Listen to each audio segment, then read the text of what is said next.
समाज के लोग और विशेषकर दलित समाज के लोग चाहे कुछ बन जाए, आईएएस बन जाए, आईपीएस बन जाए, लेकिन उनको हर जगह झेलना पड़ता है। हमारे जो समाज के जो बहुत सारा तबका है जिसको आज तक न्याय नहीं मिला, उसको न्याय दिलाने की आवश्यकता है, उसको आगे बढ़ाने की आवश्यकता है। अगर तो कहीं ना कहीं पर जब तक सत्ता नहीं होगी, जब तक भागीदारी नहीं होगी, जब तक शासन में भागीदारी नहीं होगी, जब तक न्यायपालिका में भागीदारी नहीं होगी, जब तक हर हिस्से में भागीदारी नहीं होगी, तब तक एक समतामूलक समाज की स्थापना करना बहुत ही मुश्किल काम है। और बीजेपी या कांग्रेस ये बड़ी पार्टी नहीं है, ये अमीर पार्टी है, पैसे वाले की पार्टी है, बिजनेसमैनों की पार्टी है। भीम आर्मी, चंद्रशेखर आजाद रावण, आज़ाद समाज पार्टी, ये तीन नाम अब सब जानते हैं। लेकिन कुछ ऐसे भी लोग हैं जो इन तीनों के पीछे लगातार मजबूती से काम करते हैं, लेकिन वो सामने नहीं आते हैं। कुछ ऐसे ही लोगों से आज आपको रूबरू कराऊंगा जो आज़ाद समाज पार्टी हो या भीम आर्मी हो, चंद्रशेखर रावण हो, जिनके रणनीतिकार हैं, पॉलिसी मेकर हैं और तमाम मुद्दों पर उनकी नज़र रहती है। आइए ना, इधर आप भी आइए सिद्दीकी जी। शिरीष भाई, क्या लग रहा है, आपके नेता तो पॉपुलर हो रहे हैं, जहाँ भी अत्याचार हो रहा है वहाँ जा रहे हैं, लेकिन चुनाव को लेकर क्या रणनीति है आप लोगों की? देखिएगा, चुनाव में हम लोग तैयारी कर रहे हैं बूथ लेवल की। हमारी जो पार्टी के कार्यकर्ता हैं, जो जिले लेवल के जिला अध्यक्ष हैं, सभी लोग अपना अपना काम कर रहे हैं। भाई तो जो जहाँ भी आवाज़ आती है भाई के लिए, भाई वहाँ पर जाते हैं। लेकिन जो भाई के कार्यकर्ता पीछे लोग हैं, हमारी टीम है, पूरी एडवोकेट्स हैं, हरीश जी हैं, बाकी सब लोग हैं, डॉक्टर साहब हैं, ये सब लोग अपने अपने काम पर लगे हुए हैं और हम लोग काम कर रहे हैं। तो ये आर्थिक जो समस्या है वो कैसे दूर करेंगे? क्योंकि चुनाव लड़ना बड़ा खेल है, मीडिया मैनेजमेंट है, पैसे का है, इसको लेकर क्या कोई स्ट्रेटजी है? देखिएगा, आर्थिक का हमारे यहाँ पर बहुत ज़्यादा कोई मसला है नहीं, क्योंकि हमारे लोग खर्चे नहीं हैं। जैसे भाई जाते हैं, कहीं कोई मीटिंग होती है, किसने 10,000 रुपये दे दिए, किसने 5,000 दे दिए, 3,000 रुपये दे दिए, तो हमारे बूथ के मेंबर खुद मदद कर रहे हैं। कुछ दूसरी पार्टियाँ ऐसी हैं जो बूथ पे पैसे लेती हैं, हमारे बूथ के कार्यकर्ता मदद कर रहे हैं भाई के लिए। तो देखिए, शिरीष भाई जो हैं वो खास आदमी है, लेकिन आप इनको पर्दे पर नहीं दिखेंगे। मैंने बहुत मेहनत से इनको तैयार किया है, कैमरे पर आते नहीं हैं, और सबसे करीबी लोगों में से चंद्रशेखर आजाद रावण के, जो पर्दे के पीछे रहते हैं। एक बस और सवाल का जवाब दे दीजिए, क्या लग रहा है कि जो आप लोग कोशिश कर रहे हैं वो जनता का समर्थन भी मिल रहा है उस तरह से? देखिएगा, जनता का समर्थन नहीं मिलता तो अभी भाई जी वहाँ थे लखनऊ में, वहाँ पर जाकर के उन्होंने जो आंदोलन किया था, कितनी पब्लिक थी आपने देखा। और जनता का समर्थन ये है कि जनता का ही समर्थन है जो भाई जी के लिए वहाँ जाने दिया। भाई जी गए वहाँ पर लखीमपुर खीरी जो गए, वो जनता के समर्थन की वजह से गए, जनता साथ थी। वरना भाई के लिए सीतापुर में ऐसे छोड़ते नहीं वो लोग। 4 दिन में एक बहुत बड़ी नेता थी, उनको 4 दिन रखा। भाई के लिए क्यों नहीं रखा? क्योंकि जनता साथ थी। तो लोग कह रहे हैं कि आप लोगों को बीजेपी प्रोजेक्ट कर रही है, जैसे ओवैसी प्रोजेक्टेड है, बीजेपी प्रोजेक्ट, ये कहा जा रहा है, इसको क्या कहेंगे? देखिएगा, ये तो जो दूसरी पार्टियां हैं ना, ये इस तरह के तो इल्ज़ाम लगाती हैं। ये तो हमारी सारी फ़ोन टैपिंग है, हम लोग कहाँ जा रहे हैं, कहाँ आ रहे हैं, किससे बात कर रहे हैं, सरकार इस बात को खुद लगाएगी साहब। ये तो तय करिए, तो बताए ना हम कहाँ पर हम बीजेपी के लिए काम कर रहे हैं। हम अपना काम कर रहे हैं, समाज के लिए काम कर रहे हैं, हम लोग बहुजन समाज बना रहे हैं, तैयार कर रहे हैं एक नया समाज। देखिए, रिटायर्ड आईएएस हैं आप, रिटायर हुए थे या वीआरएस लिए थे? नहीं, रिटायर हुए थे। तो क्या आप कब से जुड़े हुए हैं? हमको हो गया कि जब से आज़ाद समाज पार्टी बनी है तब से हम भाई चंद्रशेखर जी के साथ हैं। कितने साल आईएएस की नौकरी हुई? आईएएस की नौकरी हमने करी 28 साल, और उससे पहले मैं साइंटिस्ट भी रहा हूँ, और मेरी शिक्षा जो है विदेश में भी हुई थी। उसके बाद में यहाँ इंडिया आने के बाद में फिर मैं आईएएस ज्वाइन कर लिया, और आईएएस ज्वाइन करने के बाद मैं 2012 में रिटायर हुआ था। कैसा अनुभव था? एक मेरे प्रोफेसर दोस्त हैं, वो कहते हैं कि एससी एसटी ओबीसी के लिए नौकरी पा लेना आसान है, चूँकि रिजर्वेशन भी है, लेकिन सम्मान से वो नौकरी कर नहीं पाते हैं, बहुत ज़्यादा दिक्कतें होती है, चाहे आप आईएएस हो जाए या आईएफएस हो जाए या मेंबर ऑफ पार्लियामेंट हो जाए। ये बात सही है कि बहुजन समाज के लोग और विशेषकर दलित समाज के लोग चाहे कुछ बन जाए, आईएएस बन जाए, आईपीएस बन जाए, लेकिन उनको हर जगह झेलना पड़ता है, प्रमोशन में झेलना पड़ता है, काम करने में झेलना पड़ता है। ये बात सही है कि तनख्वाह बराबर मिलती है सबको, लेकिन सम्मान बराबर नहीं मिलता है। ये जो आपने अभी पॉलिटिकल पार्टी ज्वाइन किया है, क्या रोड मैप है, कैसे इसको आगे बढ़ाएंगे? क्योंकि राजनीति एक बड़ा चैलेंज होता है, अपने आप में चैलेंज होता है। देखिए, सबसे अच्छी बात है कि जो भाई चंद्रशेखर जी हैं, उनका व्यक्तित्व अब करिश्मेटिक हो गया है। युवा जो है हमारे देश का सबसे ज़्यादा पीड़ित है आज की तारीख में, और युवा हमारे साथ जुड़ रहा है, और धीमे धीमे करके युवा के माध्यम से हम लोग गांव-गांव तक जा रहे हैं। भाई चाहे भीम आर्मी हो, अब आज़ाद समाज पार्टी है, ये सब मिलकर के जब गांव में जाते हैं, लोगों को समझाते हैं और उनको बाबा साहब और कांशीराम के बारे में बताते हैं। बहुतों को अभी भी पता नहीं है कई जगह, तो जब उनकी समाज की जो चेतना जागृत होती है, उससे धीमे धीमे करके लोग देखिए, मैं एक बात बताता हूँ, ये भी राजेंद्र सिंह की लाइन है कि बीजेपी या कांग्रेस ये बड़ी पार्टी नहीं है, ये अमीर पार्टी है, पैसे वाले की पार्टी है, बिजनेसमैनों की पार्टी है। इस देश में जो बड़ी पार्टियां हैं वो पार्टी बड़ी होती है जिसके कार्यकर्ता ज़्यादा हों, जिसके वोटर ज़्यादा हों। सपा, बसपा, आरजेडी, आज़ाद समाज party, SC ST OBC minority की संख्या 90% है, तो ये पार्टियां बड़ी है। लेकिन चूंकि इनके पास मीडिया नहीं है, इनके पास पैसे नहीं है, इसलिए आपको लगा कि ये पार्टी छोटी है। इस देश में जो भी दल जो SC ST OBC माइनॉरिटी का रिप्रेजेंटेटिव करता है, उसके पास संख्या बहुत ज़्यादा है वोट के लिहाज से, 90% की आबादी है।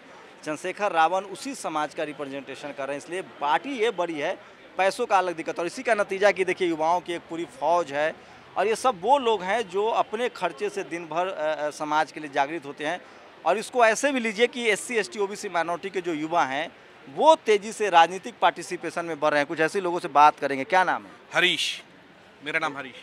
हरीश, मतलब आप शेड्यूल कास्ट है, शेड्यूल ट्राइब है? मैं हूँ चंद्रशेखर भाई के साथ जुड़ा हुआ हूँ सर। नहीं, मतलब कैटेगरी क्या है? कैटेगरी जनरल कैटेगरी है। General category. चलिए, तो ये देखिए जनरल कैटेगरी के लोग का तो मिशन ओवर के साथ जुड़ा हुआ हूँ। ठीक है, मैं आपको क्रिटिसाइज नहीं कर रहा हूँ, ओवर रिप्रेजेंटेशन है जिस भी पार्टी में जनरल कैटेगरी। मेरी कोशिश ये है जानने की कि जो SC ST OBC माइनॉरिटी के लोग हैं जो राजनीति से बाहर थे, जो रिजर्व सीट के अलावा, सोचिए आज तक 90% आबादी वाला देश में SC ST के लोग अब तक जनरल सीट से चुनाव नहीं लड़ पाते हैं, रिजर्व सीट पर ही चुनाव लड़ते हैं। 131 से ज़्यादा SC ST का सांसद नहीं पहुंच पाता है।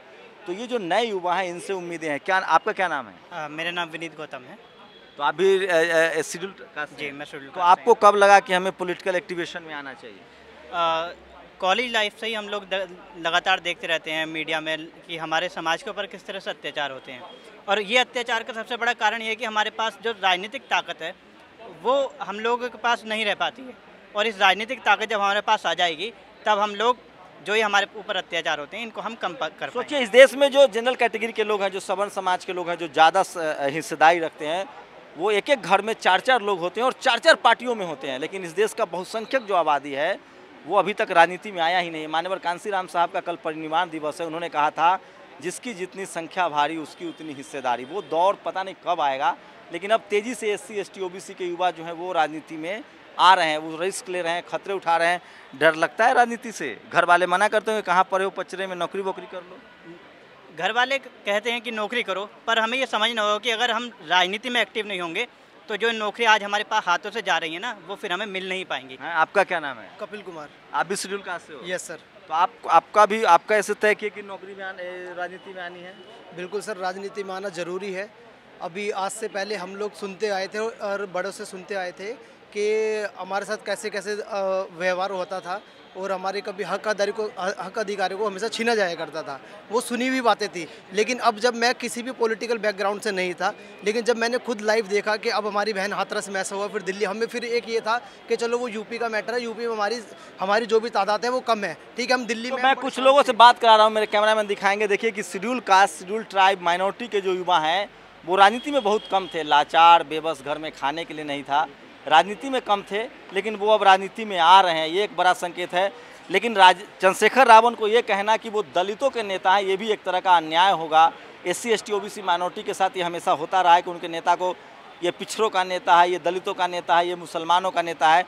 देखिए जनरल कैटेगरी के लोग भी रावण के समर्थन में। कहाँ से हैं आप? जी, मैं मूल रूप से बुलंदशहर डिस्ट्रिक्ट का रहने वाला हूँ और मैं चंद्रशेखर भाई आज़ाद साहब के जो विचार हैं, जो उनकी क्रांति है, जो उनके अंदर एक भाव है, उस भाव के अंदर जातिगत भावना को समाप्त करने का, युवाओं को आगे लाने का, देश को आगे बढ़ाने का, कहीं ना कहीं जो पिछड़े समाज है, जो दलित समाज है, जो अनुसूचित जाति समाज है, उन समाज के लोगों को अपलिफ्ट करने का जो उनके अंदर जज्बा है, वही जज्बा मेरे अंदर है। मैं उस समाज के लोगों को भागीदारी के साथ आगे बढ़ाना चाहता हूं कि जिस प्रकार से हमारे जो समाज के जो बहुत सारा तबका है जिसको आज तक न्याय नहीं मिला, उसको न्याय दिलाने की आवश्यकता है, उसको आगे बढ़ाने की आवश्यकता है। अगर आज आप लोग तो पढ़े लिखे हैं, संसाधन वाले समाज से, उन लोगों को खुद क्या करना चाहिए ताकि उनको अपनी हक अधिकार मिले? सबसे पहले राजनीतिक रूप से सत्ता हासिल करना बहुत आवश्यक है।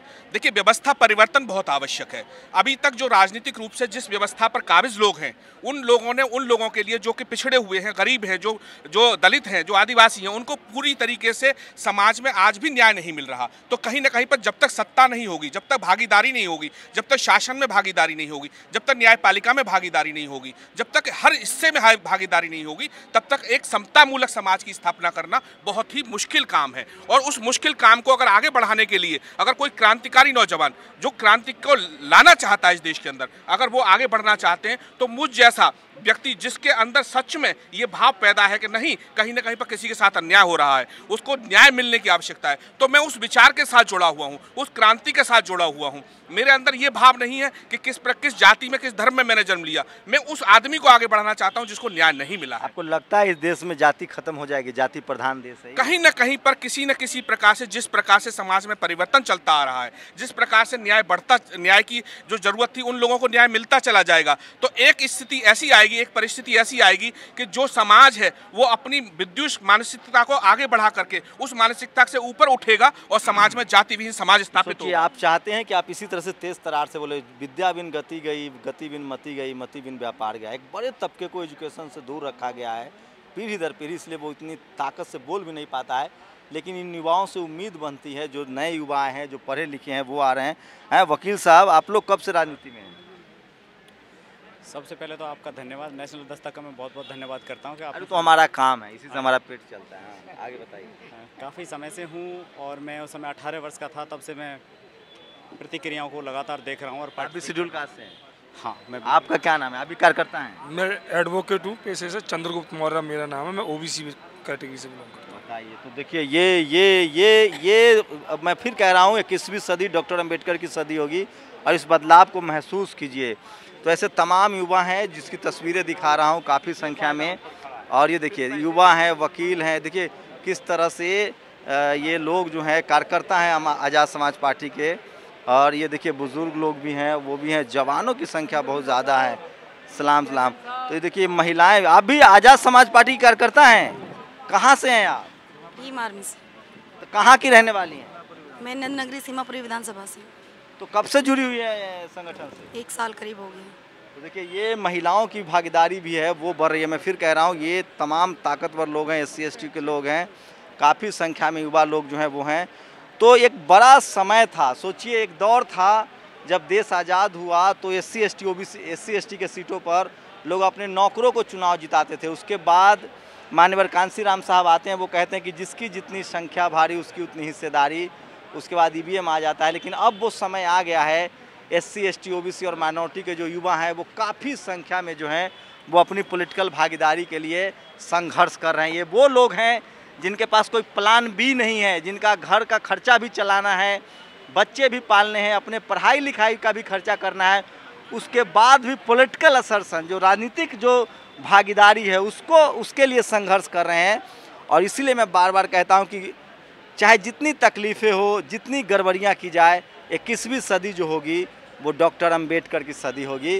क्योंकि जो संविधान दिया है, जो उन्होंने रास्ता बताया है, उस पर इस देश का बहुसंख्यक आबादी SC ST OBC माइनॉरिटी के लोग हैं वो चल रहे हैं। आप निराश नहीं हो सकते हैं। जब तक संविधान है, जब तक अंबेडकर के विचारधारा है, वक्त बदल रहा है, तेज़ी से बदल रहा है, और 21वीं सदी जो है वो डॉक्टर अंबेडकर की सदी होगी। क्या आप लोग मेरी बातों से सहमत हैं या असहमत हैं? अपनी प्रतिक्रिया जरूर दीजिए। कैमरामैन आशीष के साथ शंभू कुमार सिंह, नेशनल दस्तक, दिल्ली। नेशनल दस्तक की आपसे गुजारिश है कि अगर इसको बचाना चाहते हैं तो नेशनल दस्तक को सब्सक्राइब करने के लिए रेड कलर के सब्सक्राइब बटन को दबाएं, फिर बेल आइकन की घंटी दबाएं।